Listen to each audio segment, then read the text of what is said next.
Bonjour tout le monde et bienvenue à l'activité Connais-toi toi-même, une activité d'impact qu'on fait ensemble à tous les dimanches à 11 heures, heure du Québec où je suis. J'espère que vous avez tenu compte du changement d'heure de la nuit dernière. Ça se peut qu'on soit un petit peu décalé ce matin. Il n'y a pas de souci, il n'y a pas de problème. L'activité va rester en ligne sur la communauté Vivre à coup de cœur. Vous pouvez la regarder quand vous serez prêt, quand vous serez là. Donc, si vous êtes là, j'apprécie beaucoup. Faites-moi un petit coucou pour voir ceux qui ont passé au changement d'heure et qui sont là, en fait, au bon moment. Donc, il fallait y penser quand même. Même moi, ce matin, j'étais comme « Ouh, OK, on y va ». Donc, en fait, si vous êtes ici sur la communauté Vivre à coup de cœur, c'est parce que vous appréciez tout ce qui touche au bien-être et à la santé mentale.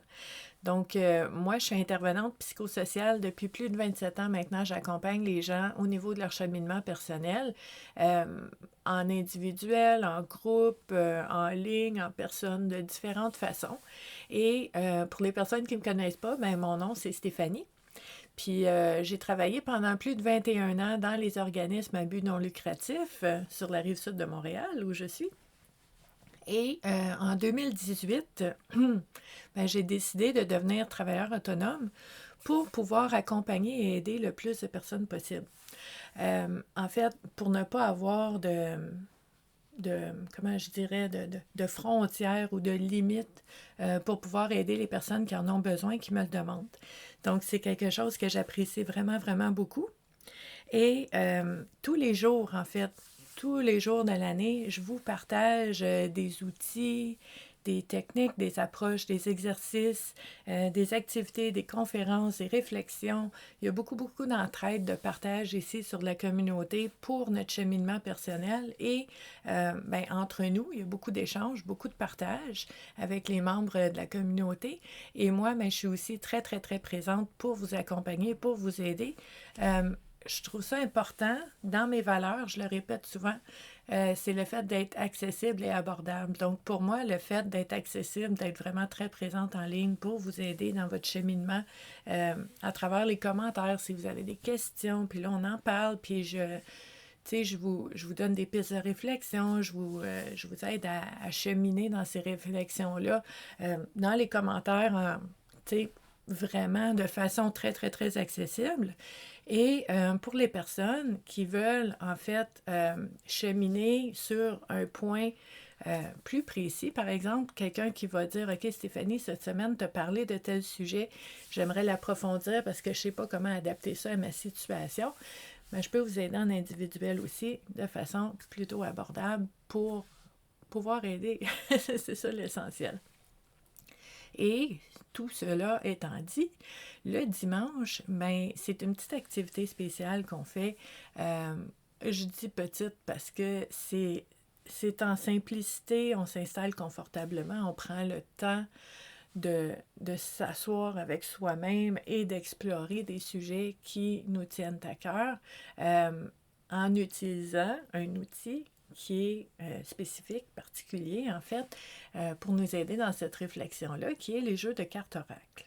Donc, pourquoi on utilise les jeux de cartes oracle? Parce que c'est un outil. Il y en a d'autres outils qui font ça aussi, là.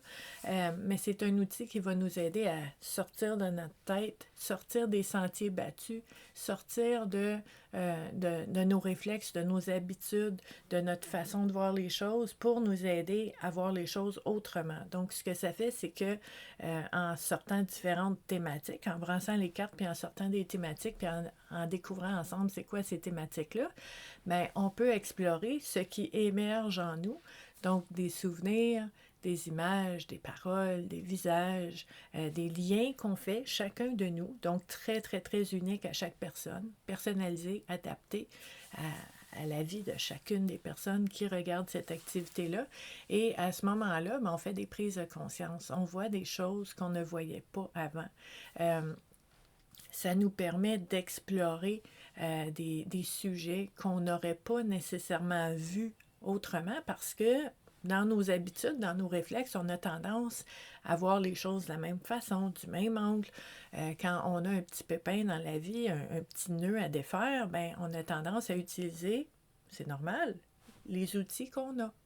On a tendance à explorer les choses selon le point de vue qu'on connaît. Donc, le fait d'aller explorer dans l'inconscient ce qui se passe là, ben ça permet d'avoir une pensée créative, ça permet de voir les choses autrement, ça permet de trouver d'autres solutions qui peuvent nous aider dans la situation qu'on vit. Puis ça, ben, c'est pour ça que c'est un outil très, très, très précieux que j'aime beaucoup, en fait, parce que ce qui va arriver, c'est que je vais avoir des gens qui vont m'écrire, qui vont m'appeler, qui vont m'envoyer un email, qui vont me dire « Stéphanie, je vis une situation, puis j'arrive pas à passer à travers tous mes trucs, tous mes outils, tout ce que je connais, ça règle pas, j'arrive pas.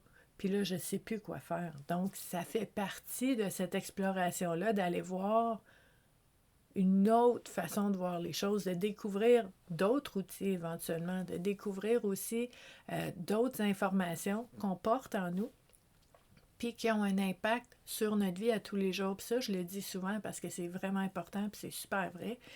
C'est pas parce qu'on porte quelque chose à l'intérieur de nous dont on est inconscient, qu'on ignore, qu'on ne sait pas, qu'on a mis de côté et auquel on ne pense plus, mais ça ne veut pas dire que si je le vois pas et j'en ai pas conscience, que ça n'a pas des effets dans ma vie à tous les jours, dans mes relations, dans ma façon de prendre des décisions, dans les choix que je fais.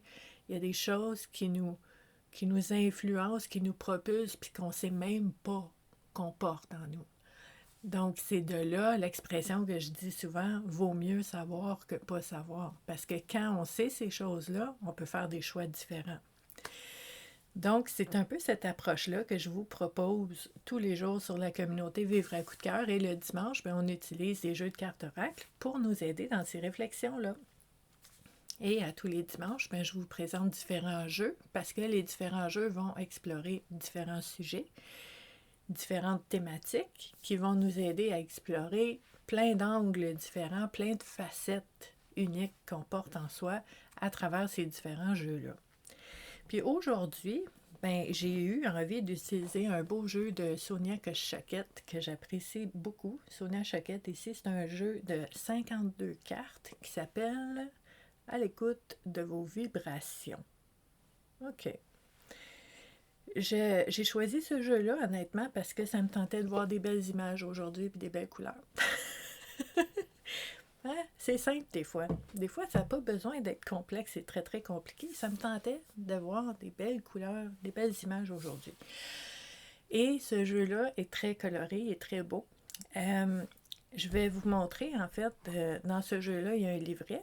Le livret, on ne l'utilise pas dans l'activité Connais-toi toi-même, donc on le met de côté.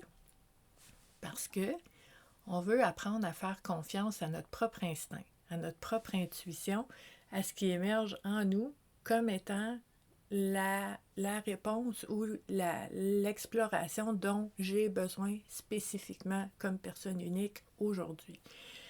Donc, ce n'est pas la réflexion, la proposition de réflexion de l'auteur qu'on va utiliser pour explorer notre propre situation unique. On va profiter de cette carte-là qui va ressortir pour voir qu'est-ce qui émerge en nous et ce sera ça, la réponse qui est la bonne pour nous. Ça sera ça, l'angle d'exploration qui est important pour nous aujourd'hui, chacun de nous.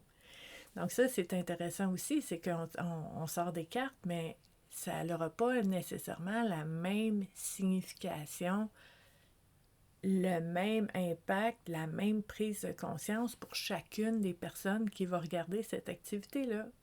C'est fascinant, j'adore ça, parce que chacun va aller chercher ce qu'il a besoin. Donc ces cartes-là sont toutes pareilles ici. Ça, c'est en arrière. Et en avant, on a des belles couleurs, des belles images, et on a juste un thème, une thématique. J'adore. Donc, ça peut être un mot, 3 mots, mais c'est pas une explication de la carte.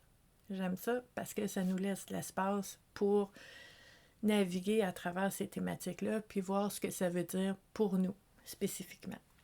Donc, je vous montre des exemples. Hein, vous voyez les belles couleurs, hein? Parlez-en ouvertement. Décider. Hein, déjà, on part sur les capots de roue. C'est des belles thématiques. Puis, moi, j'aime la numérologie. Hein? Un 9, lâcher prise, on aime ça. Une carte que j'aime beaucoup. Prendre une pause. Ici. Demeurer dans votre propre peau. Vous voyez comment ces cartes-là sont colorées, sont belles. C'est vraiment simple, mais en même temps, ça évoque vraiment une belle réflexion. Nos guides de joie, ce sont quoi? Qu'est-ce qui m'apporte la joie? Qu'est-ce qui peut me guider vers la joie? Vous voyez comment on peut utiliser un jeu de cartes qui a peut-être été créé, inventé avec un angle particulier, mais que nous, quand on l'utilise à notre façon puis comme on veut. On n'est pas obligé de suivre la ligne directrice de l'auteur. Hein? On peut utiliser ces jeux-là comme on veut. Hein? C'est merveilleux. Donc, des belles images. Oh, regardez celle-là. C'est-tu assez beau, hein? Donc, je vous ai montré. Vous voyez la solution, puis toutes les flèches pointent vers toi-même. Puis le 4 plus le 6, c'est le 1. Ah, on aime ça, on aime ça. Mais aujourd'hui, quand même, on va utiliser les thématiques qui ressortent, puis pas nécessairement la numérologie, hein, une chose à la fois. Mais c'est quand même intéressant de vous montrer ce jeu-là pour que vous puissiez voir un petit peu qu'est-ce qu'il y a dedans, si jamais ça vous intéresse. Donc, on va prendre ces cartes-là, on va les brasser en ayant l'intention que les thématiques qui vont ressortir soient porteuses de prise de conscience, d'informations, de souvenirs, de liens, de tout ce qui est important pour nous aider à voir les choses autrement dans nos situations maintenant. Donc, j'en ai une ici. On va en sortir 3. 3 cartes pour voir une autre, ce qui sort pour les personnes qui regardent l'activité en ce moment en direct. Puis moi, je suis avec vous dans les commentaires pour répondre à vos questions, pour explorer avec vous les différentes prises de conscience qui vont sortir. Donc, n'hésitez pas, je suis là avec vous dans les commentaires. On va en parler.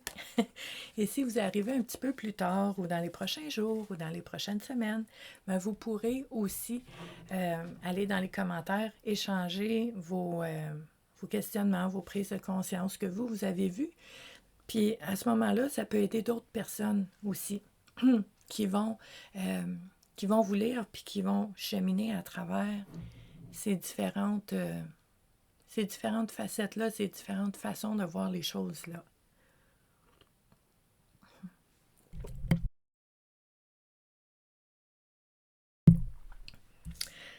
Donc, la première carte qui est sortie, c'est super beau. C'est un exercice que j'ai tendance à faire aussi avec les personnes que j'accompagne en individuel. C'est aussi une réflexion que je vous propose de temps en temps pour voir les choses autrement. Inventer une nouvelle histoire. Inventer une nouvelle histoire. Qu'est-ce que ça veut dire pour vous? Moi, le premier lien qui me vient en tête, c'est justement un exercice que je propose aux gens. Je suis pas tant fan du mot « inventer ». Oui, c'est la créativité puis tout ça, mais quand on dit inventer une nouvelle histoire, nous, personnellement, on sait ce qui s'est passé pour de vrai dans notre histoire. Hein? On sait exactement ce qui s'est passé, à quel moment, la chronologie des événements. On est conscient de ce qui s'est passé dans notre histoire.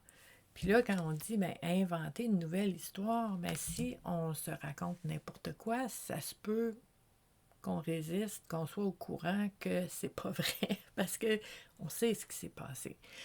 Donc, je comprends ce qu'on veut dire par inventer une nouvelle histoire, c'est de changer l'angle de perception. C'est de changer de position. Tu sais, je vous donne un exemple. OK? Si tu dis dans ton histoire,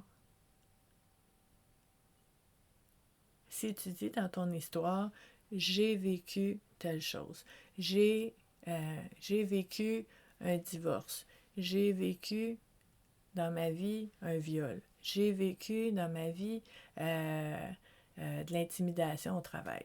Bon, oui, tu as vécu ça. Hein? C'est l'histoire que je me raconte. C'est la chronologie de ma vie, les différents événements qui sont arrivés. Ça fait partie de ça. C'est vrai, c'est la réalité. Quand on dit inventer une nouvelle histoire, c'est peut-être d'aller revisiter l'histoire puis d'aller chercher des éléments différents dedans.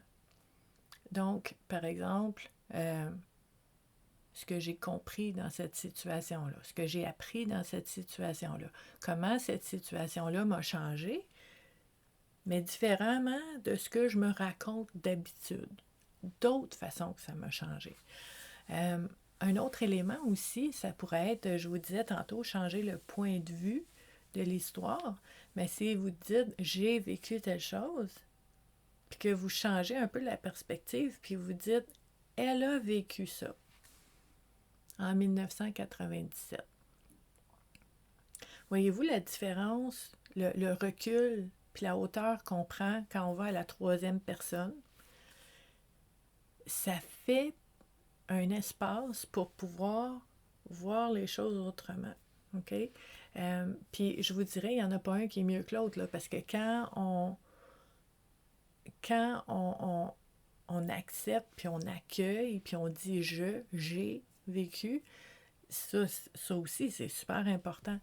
Mais on peut utiliser les deux pour changer la perspective, pour changer le point de vue de cette histoire-là qu'on se raconte. Puis là, inventer une nouvelle histoire, ce que je trouve beau aussi dans cette thématique-là, ce qui me vient à l'esprit, c'est la possibilité de se réinventer. Tu sais, parce que oui, on a vécu ce qu'on a vécu, notre histoire est notre histoire. OK? Tout notre passé, c'est ça. C'est ça qui est arrivé, c'est notre histoire à nous, unique, très personnelle. Et à partir de maintenant, aujourd'hui, quelle histoire ça me tente de raconter à partir d'aujourd'hui? Puis ça, vous voyez une autre image qui me vient en tête. Je ne sais pas si vous avez vu le film avec Bill Murray, Le jour de la marmotte, qui recommence tout le temps. Mais est-ce que mon passé, mon histoire du passé est garante de ce que je vais vivre à l'avenir? Ça, c'est intéressant d'aller l'explorer, votre croyance par rapport à ça. Est-ce que vous pensez que c'est toujours la même affaire qui revient avec des visages, des personnes différentes, mais c'est toujours pareil? Mais si ça, c'est votre croyance, on a moins d'espace pour vivre d'autres choses. Donc, est-ce que je peux explorer la possibilité que je puisse vivre autre chose éventuellement, puis qu'à partir de maintenant, je peux me créer une nouvelle histoire, une nouvelle façon de vivre les choses. Puis ça, c'est pas juste, j'allais dire, c'est pas juste la pensée magique, ce n'est pas du tout la pensée magique, parce que ça va beaucoup plus loin que de se dire, j'ai un livre ouvert devant moi, c'est moi qui vais écrire mon histoire, puis de s'arrêter là. Non, c'est chacun de tes choix. Chacune de tes décisions, à partir de maintenant, on va les prendre de façon différente parce que mon focus a changé, ma croyance a changé, puis je crois que c'est possible de vivre d'autres histoires très différentes de ce que j'ai vécu dans le passé à partir de maintenant. Donc ça ouvre les possibilités, puis à ce moment-là, je vais en plus voir les différentes options qui sont là, qui peuvent m'amener à vivre d'autres choses. Alors que si je pense toujours que c'est une répète, qui répète, puis que j'ai aucun contrôle là-dessus, puis que je peux rien y changer, puis que ça va juste toujours être la même chose tout le temps, je ne verrai même pas les opportunités, je ne verrai même pas les options. Donc le fait d'inventer une nouvelle histoire, pour moi, c'est de se créer l'espace et la possibilité de vivre d'autres choses, premièrement, dans mes croyances, dans ma façon de voir la vie. Puis le deuxième élément, ben, c'est d'aller vers ce que je veux à travers tous mes choix et toutes mes décisions à partir de maintenant. Ça, c'est un élément super important. Puis quand on parle du passé, bien là, ça va être de dire, OK, mon histoire du passé, j'ai tendance à me la raconter de telle façon. Puis vous pourriez faire l'exercice, hein? Vous pourriez faire l'exercice pour vrai. Après l'activité ou quand ça vous tentera, quand vous sentirez que c'est un bon moment pour vous, vous pouvez prendre papier-crayon ou ouvrir une page Word dans votre ordinateur, puis de dire, OK, là, je fais l'exercice, je raconte mon histoire. Puis là, tu racontes ton histoire comme tu la racontes tout le temps. Ça va être ton point de départ. Point de repère, ici, maintenant, ça a toujours été comme ça que je me suis raconté mon histoire. Il est arrivé ça, à tel âge, à telle année, il est arrivé ça, après ça, il est arrivé ça, puis mon boule de neige, il est arrivé telle chose, des belles choses, des moins bonnes choses. Vous faites l'histoire, OK? Puis là, après ça, vous ouvrez une nouvelle page, puis vous dites, comment? Je vais l'enlever, lui. J'aime pas ça. Une nouvelle histoire, OK? Comment je peux raconter mon histoire en disant 100% de la vérité. Je cache rien, je ne joue pas à l'autruche, j'ignore rien. Tout est là, mais dans ma façon de raconter l'histoire de ma vie, je passe par un autre chemin, un autre regard, une autre façon de raconter la même histoire. Puis vraiment, là, quand vous allez avoir fini, la première page et la deuxième page, les deux vont être vrais. C'est ça l'objectif. Les deux sont vrais. Puis là, si vous êtes comme moi, puis vous adorez faire des exercices d'introspection et de cheminement personnel, moi j'adore ça, j'en mange, peut-être que vous allez en faire 4-5 histoires de votre vie, ou 10 ou 12. OK? Puis ils vont toutes être différentes, mais ils vont toutes être vraies. Puis là, ce que tu fais dans ce temps-là, c'est que tu sors de l'autoroute de ton réflexe habituel qui est toujours la même histoire, puis qui apporte des impacts, des conséquences, des fois des séquelles aussi, qui influencent ta vie à tous les jours. Puis là, à la place d'avoir juste ça, là, tu viens d'ouvrir, là, il y a plein de différentes routes, plein de différentes façons de voir toute ta vie, puis sont toutes vraies. Puis après ça, tu peux choisir laquelle qui est vraie et inspirante et motivante. Et vraie. OK? Extraordinaire comme exercice. Si vous faites ça, là, c'est fascinant ce qu'on va chercher là-dedans. Si vous ne savez pas trop comment faire, vous pouvez m'écrire. Ça, je suis consciente aussi que des fois, ça peut sembler un peu nébuleux, là, mais c'est vraiment un exercice qui peut aider. Inventer une nouvelle histoire pour qu'est-ce qui est arrivé pour vrai. Wow! C'était vraiment intéressant, cette carte-là. Je suis vraiment contente qu'elle soit sortie. Oh mon Dieu! OK. Là, la deuxième carte qui est sortie. Vous savez, hein, j'aime beaucoup, je l'ai dit tantôt, hein, j'aime beaucoup Sonia Choquette. Je l'apprécie beaucoup. J'aime les jeux de cartes parce que ça nous permet de voir les choses différemment. Mais pour vrai, des fois, je vois des choses avec lesquelles je ne suis pas nécessairement d'accord. Ça arrive. Ça arrive, puis ça arrive en ce moment. La carte qui est sortie, je comprends. C'est quelque chose de populaire. C'est quelque chose qu'on voit souvent. Les personnes qui sont...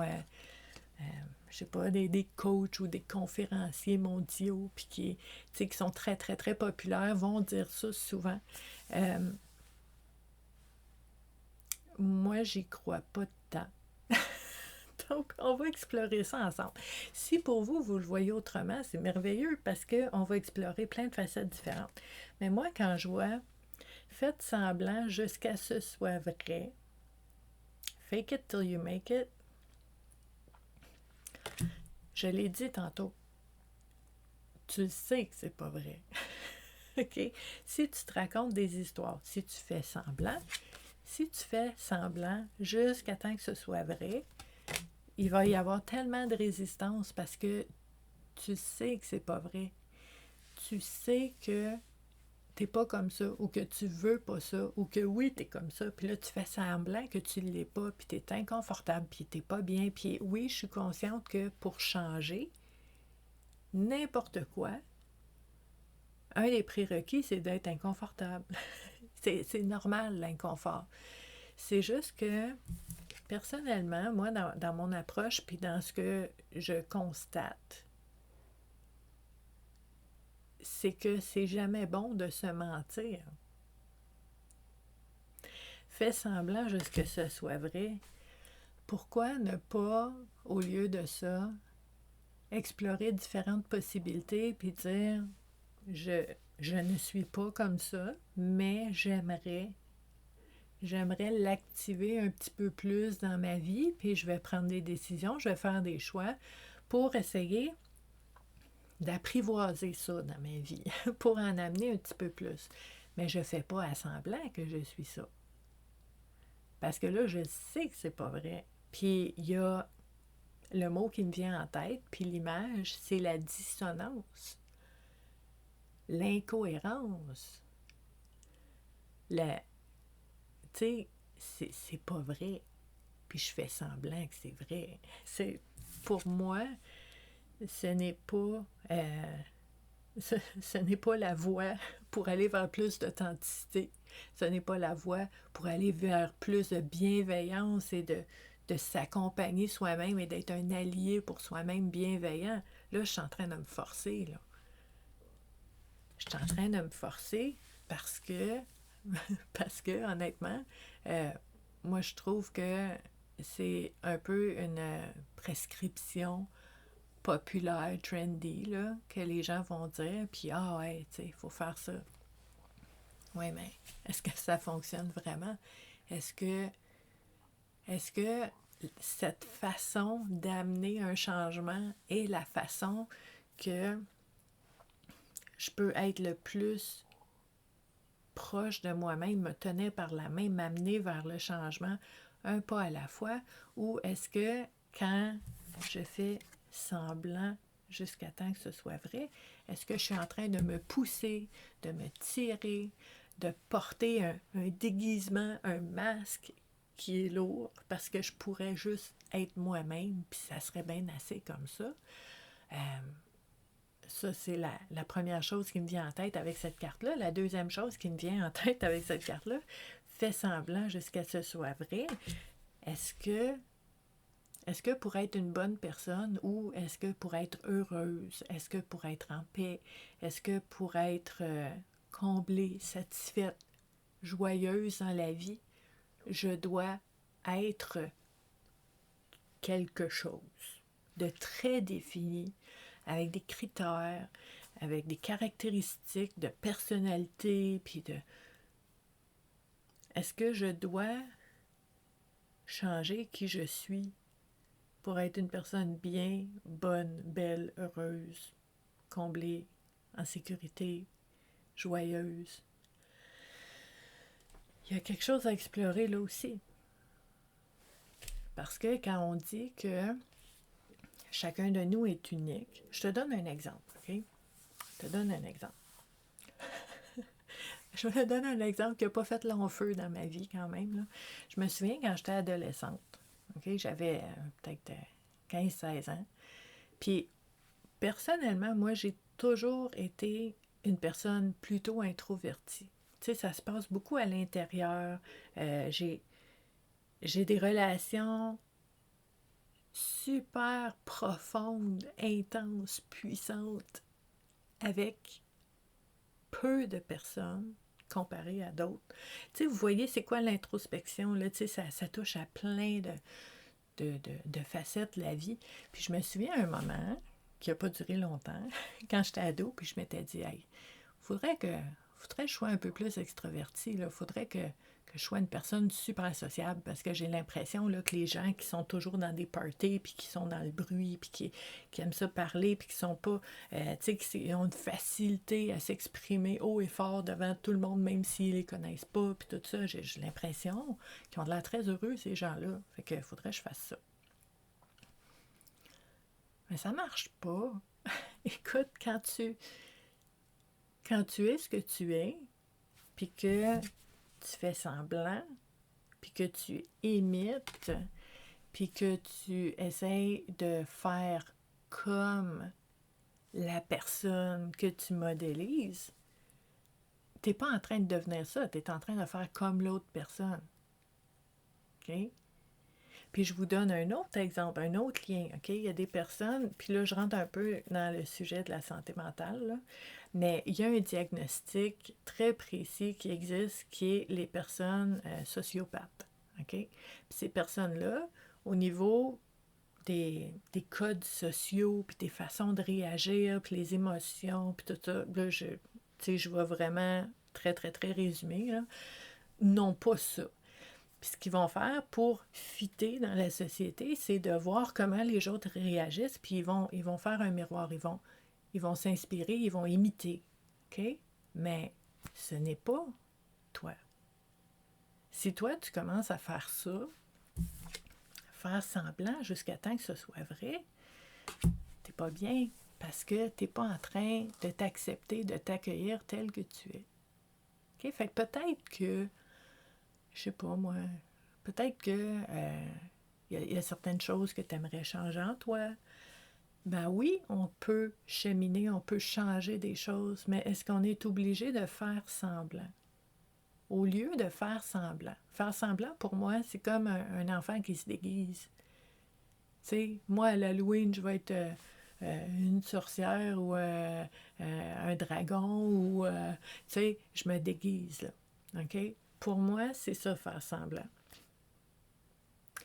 Dans un cheminement personnel, on veut apprendre à se connaître, on veut s'accueillir, on veut s'accepter, et ensuite, on veut explorer d'autres façons d'être, de réagir pour voir si ça peut être confortable. Un peu comme si on essayait un manteau, puis on dit « Ah, ouais, celui-là, les manches sont courtes, je suis pas bien dedans. Je vais pas me forcer, là. Je vais pas me forcer, je suis pas bien, là. OK? Puis là, je vais en essayer un autre. J'essaye d'autres choses, puis je dis « Ah, ça, je suis bien, ça, je pourrais m'habituer. Ça, je pense que ça pourrait être un pas qui fait du sens dans mon cheminement. Puis oui, je pourrais devenir un peu plus comme ça, mais je suis pas en train de faire semblant.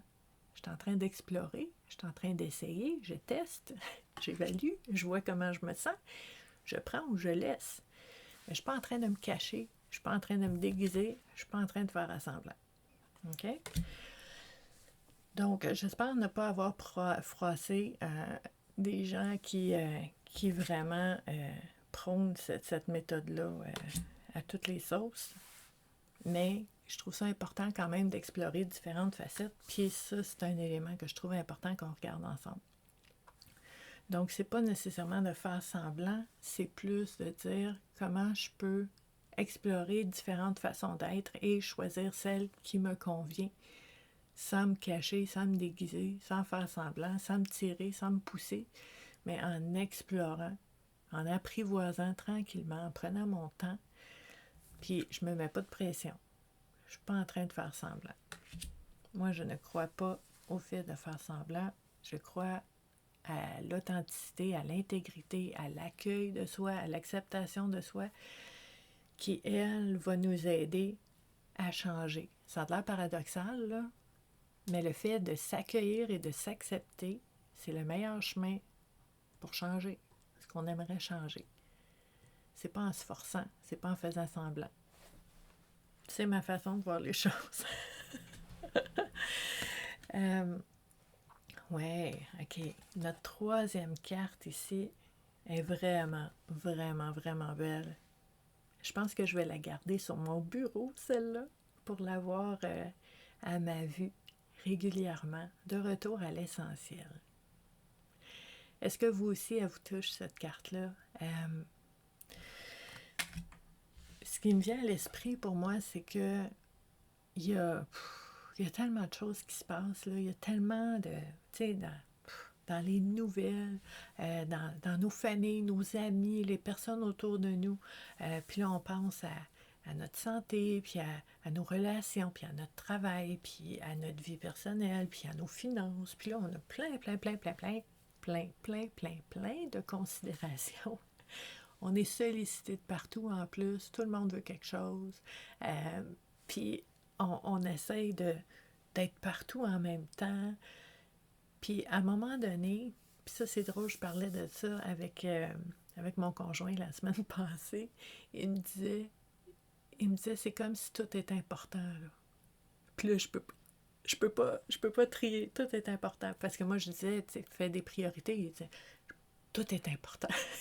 Puis il y a des moments comme ça me fait rire parce que lui, il a vécu ça la semaine passée, mais pour moi, ça arrive à certains moments aussi où est-ce qu'on ne se voit pas nécessairement aller, puis on se retrouve comme ah, tout en même temps, puis on sait plus, on n'est plus capable de voir, on n'est plus capable de voir qu'est-ce qui est essentiel dans tout ça.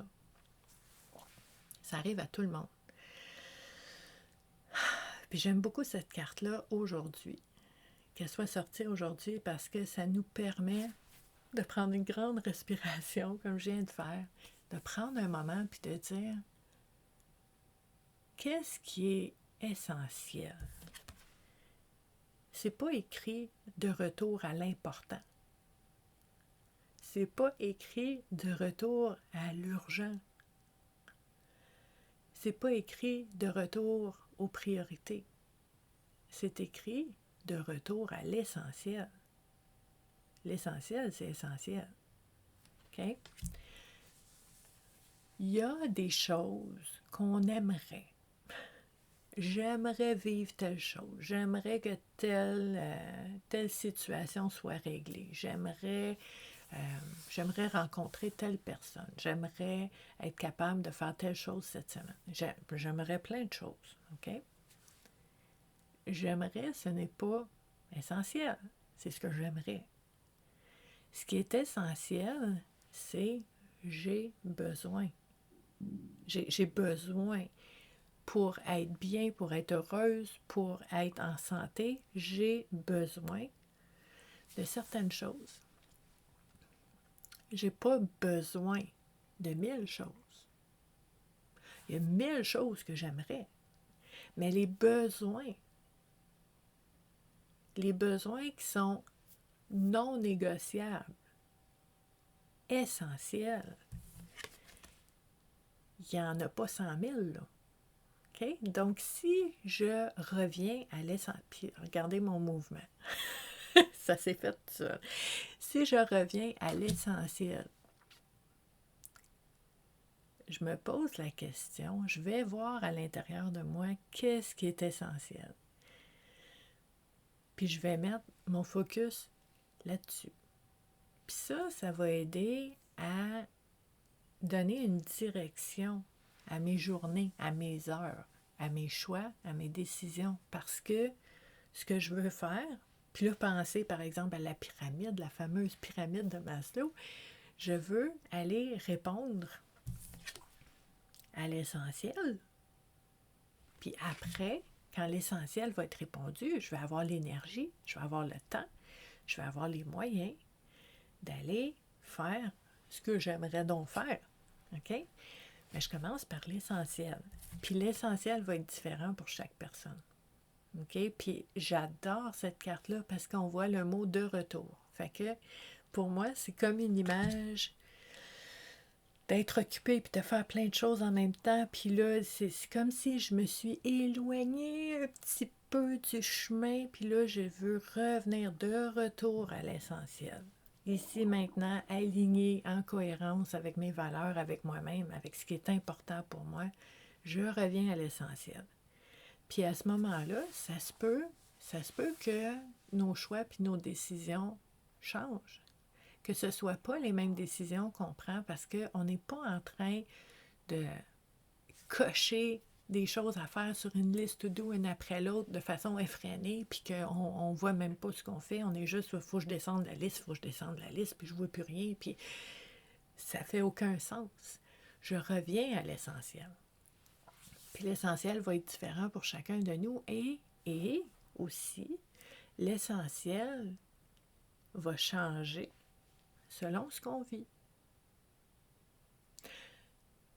Par exemple, si au niveau de ta santé, il se passe quelque chose, puis que c'est très, très, très énergivore, puis ça te prend, ça te tire du jus, tu sais, ça t'enlève de l'énergie, puis ça te préoccupe tout le temps, puis tu as de la difficulté à faire d'autres choses parce que tu penses toujours à ça, mais peut-être que pour toi, l'essentiel en ce moment, c'est de prendre soin de ta santé.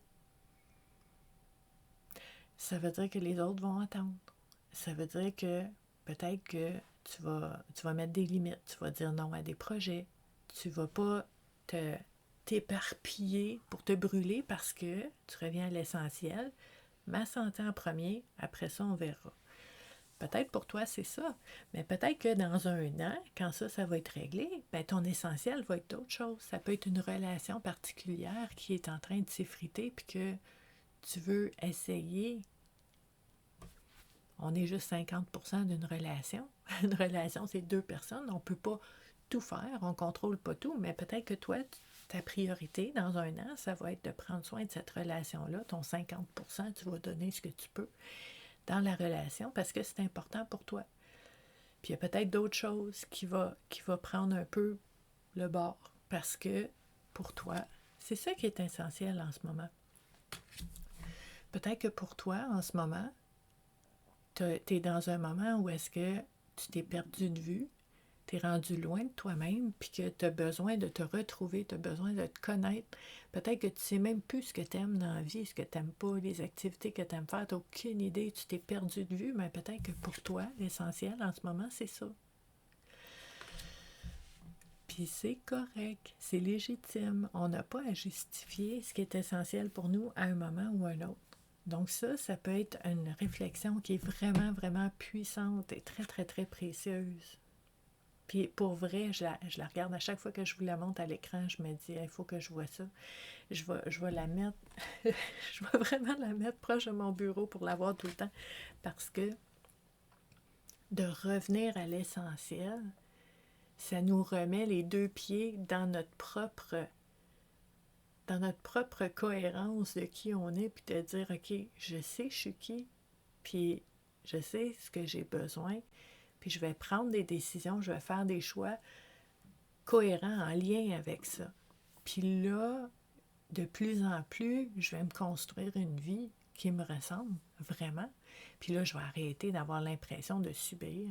Je vais arrêter d'avoir l'impression que les choses me tombent dessus ou m'arrivent parce que ça va me rappeler que quand je suis de retour avec moi-même, que je suis au centre de chacune de mes décisions puis de mes choix, ben à ce moment-là, je suis vraiment...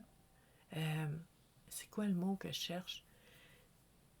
Tu sais, ce que je vis à l'intérieur de moi, puis ce que je suis, je vais le voir à l'extérieur de moi. Puis tout ce que je vois à l'extérieur de moi est un reflet de ce que je porte en moi. Puis là, je vais être bien. Puis je vous dis pas, je vous parlais de pensée magique tantôt, là. Ça sera jamais 100%, là. Il va toujours y avoir des petites choses à aller tweaker, à aller travailler, parce que c'est ça, cet élément de la vie, de prendre des décisions, de faire des choix pour nous ramener toujours sur notre chemin. Ne pas être le chemin de quelqu'un d'autre. C'est super important. Donc, notre belle carte, encore une fois. Si vous voyez différents éléments concernant les 3 cartes qui sont sorties aujourd'hui, laissez-les dans les commentaires. On va en parler, que ce soit maintenant ou que ce soit plus tard. On va en parler, on va voir un petit peu comment on peut naviguer à travers ça pour plus de prise de conscience puis plus de sens dans nos vies. J'espère que vous avez apprécié. Très heureuse d'avoir été avec vous encore aujourd'hui. Je vous invite, si ça vous tente, à partager cette activité-là aux personnes que vous croisez sur les réseaux sociaux, hein, sur tous les différents réseaux. Moi, je partage ça partout.